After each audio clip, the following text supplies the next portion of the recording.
Let's get it popping like a pimple, ChavezzSlovakia.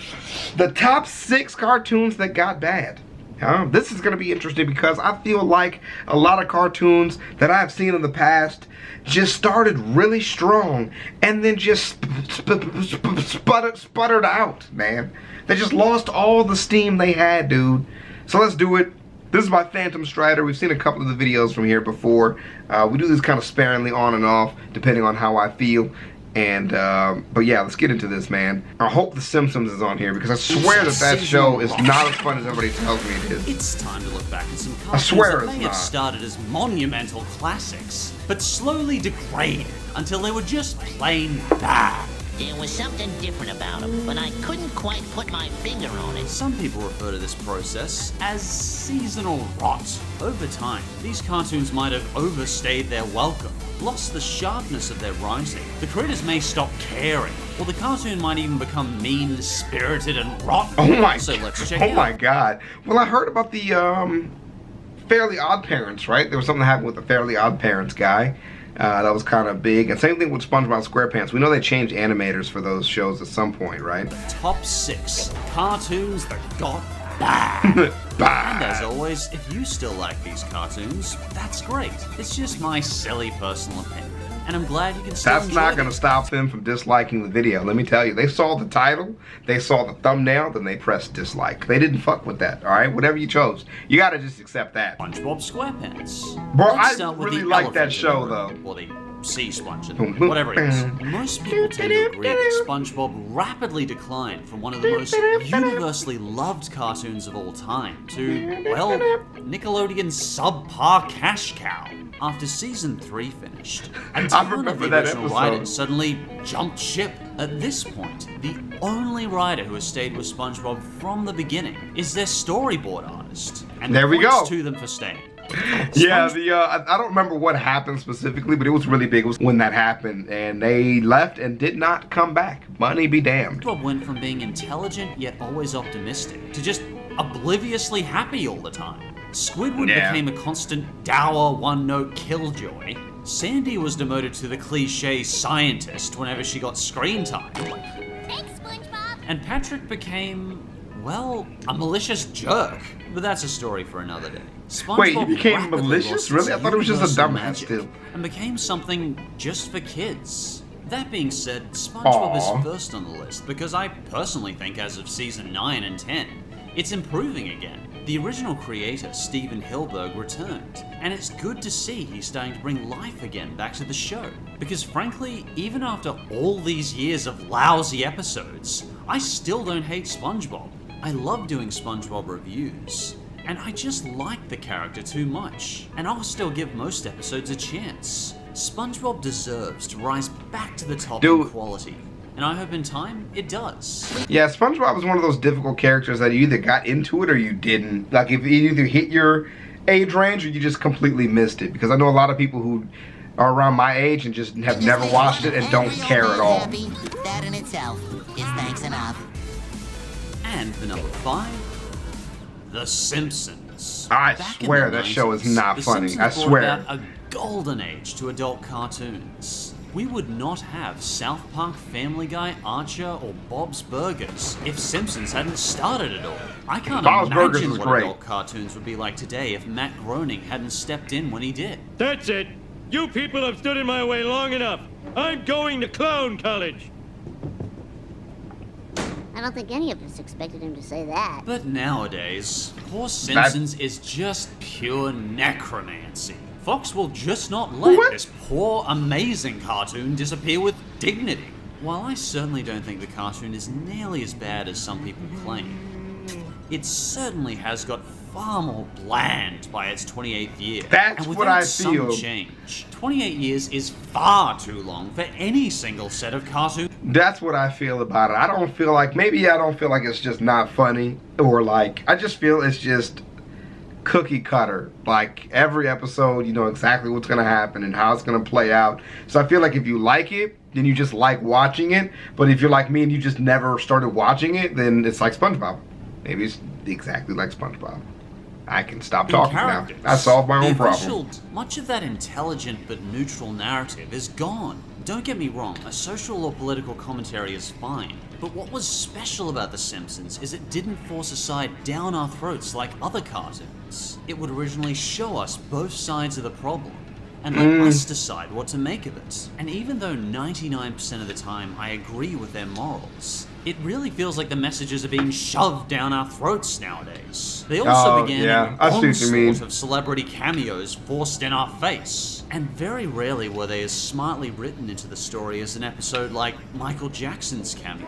There just hasn't been that same amazing attention to detail and snappy dialogue in the new episodes. But yeah, it is kind of annoying sometimes when you watch something and they're trying to make a point, so then they only present the one side just as the bad guy's obviously bad, the good guy's obviously good, and the bad guy never wins. It just is kind of like bland sometimes to watch. I still have so much respect for the creators of The Simpsons. They are constantly trying to make it work, and you can see these writers are trying and introduce their viewers to new concepts they might not have heard of, like the electric car. The fact that the spirit of the characters is still there, and The Simpsons hasn't declined further after 28 years, is a testament to the creators of this show. As much as I respect The Simpsons, it really needs to end. And the fourth cartoon that got bad is Powerpuff Girls. What? The interesting thing about the original Powerpuff Girls is that there's this strange unwritten rule that no one ever talks about the final 2 seasons. While the first 4 seasons were fast-paced, smart, classic animation, the 5th and 6th seasons were actually pretty slow and unwatchable. Many of the later season episodes would consist of slow song and dance numbers. For safety on the streets. I don't even remember that. What the hell is and had a much stronger focus on minor, less interesting characters. And the new villains felt just plain boring and uninteresting compared to the old ones. I think this was partially because they increased the runtime of an episode from 10 minutes to 20 minutes. And let's face it, Powerpuff Girls is a 10-minute cartoon. And this unfortunately led to a lot more exposition talking and a sudden slop-like pace to the series. A series that was all about speed. For example, take this part in season 1. Hi, the Powerpuff Girls. Hi. Yeah. Hi. Emergency. Hi. Hi. Get down. Bubbles, dumbass, everybody's dead. Now take a look at this part in season 5. Do we then get to watch him run? No, we get to watch them stand here. That was just awkward dead air, followed by a joke that just failed because there was no speed to it. I don't know if he was on a stricter schedule or what it was, but you can feel poor Craig McCracken's fatigue as the series drags on. That being said, I would still watch an episode of seasons 4 to 6 any day over an episode of that abysmal reboot. Jesus.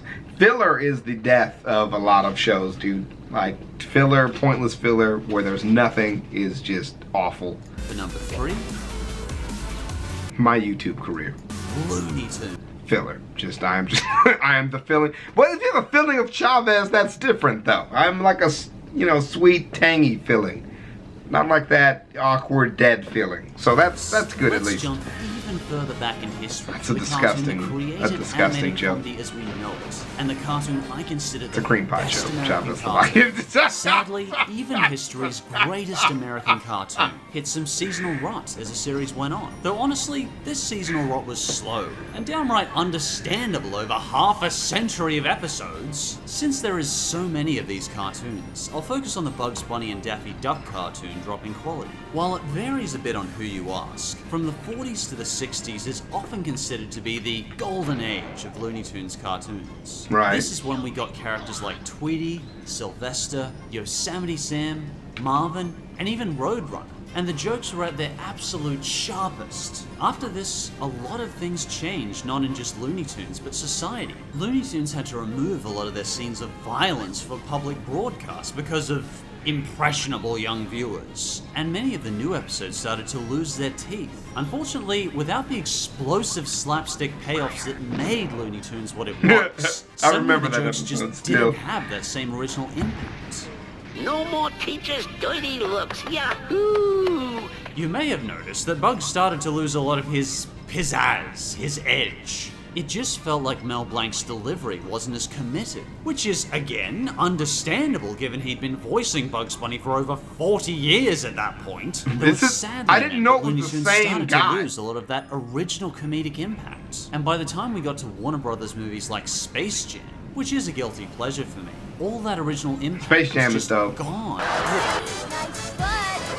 Nice Tunes had lost butt. all its comedic magic. That being said, I'm not saying all the Looney Tunes I like the cartoons movie Space became Jam, but I've not outright liked to bad. watch the movie They were Space still Jam. imaginative. And the second cartoon that got Yeah, bad Fairly is Odd Parents gotta Fairly be. Odd Yeah, it's gotta Parents. be this. This cartoon. It 'Cause was just everybody neat talks to about see how this the shit fell imaginative off. situations Timmy would get himself into by wishing his problems away, only to have it backfire on him later. The show had imaginative stories, and Butch Hartman's iconic sharp writing. Like Danny Phantom, Butch would write that extra detail into his cartoons for adults, yet still appeal to kids at the same time. But most tend to agree that the tipping point for this series was in season 6, when the show made a gazoo. In other words, it started adding unnecessary, annoying characters. Yeah. Most people tend Yeah, to agree dude. this happened when Cosmo and Wanda Had the added baby. a child to their family. Yep, when they had the Known as baby. Poof. That shit Once again, we trash. begin to see the characters no longer multi-layered and instead becoming annoying caricatures. Some people call this process Flanderization. I think that name's stupid, so I don't use it. While Cosmo and Wanda lost a lot of their insightful dialogue and became increasingly thick and obnoxious Yep. and high-pitched and squealy. Let's compare And about Cosmo's babies. voice from season Like 1 parents. to season 9. That wish is just vague enough to work. Remember? You had us poof it there during what I like to call Timmy Turner's week of really Oh, stupid it wit. is just annoying. Yeah, that's actually kind of Characters bad. went from insightful time travel wordplay jokes to I will catch you, but... Cosmo trying to bite his butt. Sadly, the creators of Fairly Odd Parents just don't seem to care anymore. And that's a shame, because it started out a really creative, fun cartoon. Family Guy. Really? This list wouldn't be complete without Oh, this no. monstrosity. I was Family Guy's so hesitant and tried funny to to be me. respectful with these other cartoons. But I will gladly rip Family Guy another well-deserved No. rear end. I know a lot of people still enjoy this I cartoon. like just Family personally Guy. can't stand what happened to it. While Family Guy was once an insightful, intelligent, solid cartoon with some spectacular cutaway jokes, with a style of song and dance number that just hadn't been done before in cartoon comedy. But at this point, it is nothing but a hate-filled shell of its former self. A rancid stink bomb shell that should be detonated at a nuclear waste site. But we like that rawness though, man. That just brings such an edge to it.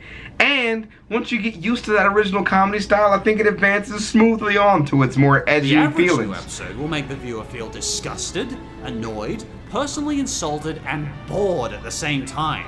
Some people say around season 6 to 7 was when this show started to flush down the toilet. When while they some say killed season Brian, 12. that's you just salty because they killed the dog. But whenever the case, there was such a decrease in quality as the series went on. Not even a forget. It got raunchy, alright? You just used a bunch of fancy words to say it got raunchy. And the raunchiness is what we needed, man. We need a little bit of raunchiness on TV. Just a hate-filled, spite-filled load of bile. To the point Nah, we're at today, man. where even Edge. Seth MacFarlane admits he wants the show to end.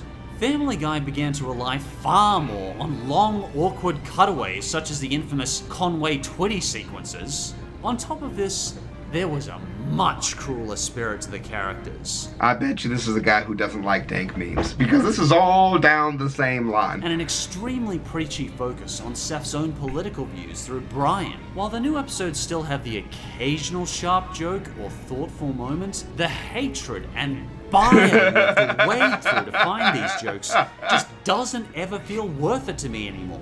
And some of these jokes I find outright unforgivable. From handicap jokes to domestic violence jokes to wrist-slitting jokes. Nothing. I'm sorry, man. Hey, the world is a-changing. The world is a-changing when people get to a place where they know it's been beaten into our heads repeatedly at every turn that these things are not funny and you have to respect them.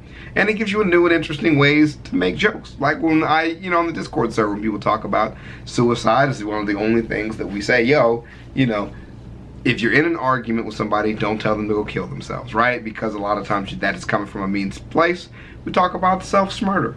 Why? Because it gives it that edge of, we all know that you're joking at this point. We tell somebody to smurder themselves. Nobody's taking that serious. And you have to have a balance at some point between everything, where you are definitely respectful of somebody who is going through some sort of depression or some sort of real issue.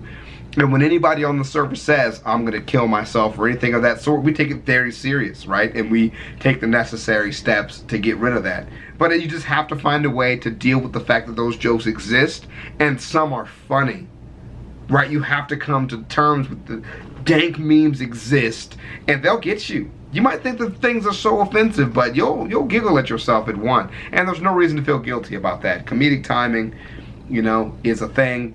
You know what I mean? And we all know they exist. There's pretext for it, and thus there can be some good jokes to come out of it. But I think kids now are just way more. I'm moving on from the video, so you can shut it off now if you're done. I'll see you guys later. Peace. But for the rest of you, I think kids now are just presented with so much reality, you know, and with school shootings and terrorist attacks, and like when I was growing up, that was just like, that was a periphery, you know, of our conversation, our daily lives. Like, we could still live comfortably without ever knowing how to survive a national tragedy, and kids now can't and don't.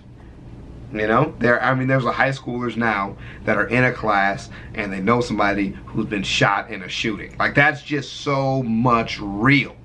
You know, I think that's where that comedy kind of derives from that audience of people who are kind of surrounded by that. Personally, that's just what I think. So I think it's unfair to ignore it.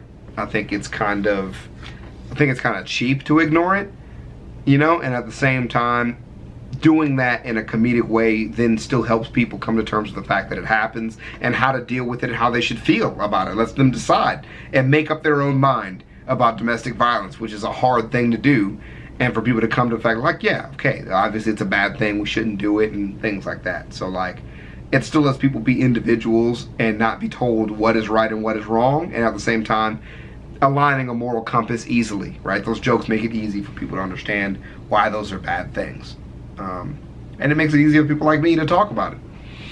Extremely easy. I've had so many great conversations in voice chat about how to deal with sadness and depression and life sucking, right? And I start with things like Dark Souls as a metaphor for life. I'll see you guys around, man. You guys are fun. You guys are great. And let me know some of the worst cartoons you guys think in the description down below. I'll see you. Crocs. Peace. Crocs. Crocs. Crocs. Crocs. Crocs. Crocs. Crocs. Crocs. Crocs. Crocs. Crocs. Crocs. I'm rocking Crocs. I'm rocking Crocs. I'm rocking Crocs. Wearing Crocs, boy. I'm rocking Crocs. I'm rocking Crocs. I'm rocking Crocs. Wearing Crocs, boy. My Crocs are gold. My Pops is old. My Crocs got soul. My Crocs are bold. I go to church wearing Crocs. I'm always turned wearing Crocs. My Crocs are great. Your Crocs are lame. With my Crocs, I can cross a lake. Crocs, Crocs, Crocs, Crocs, Crocs, Crocs, Crocs, Crocs, Crocs, Crocs.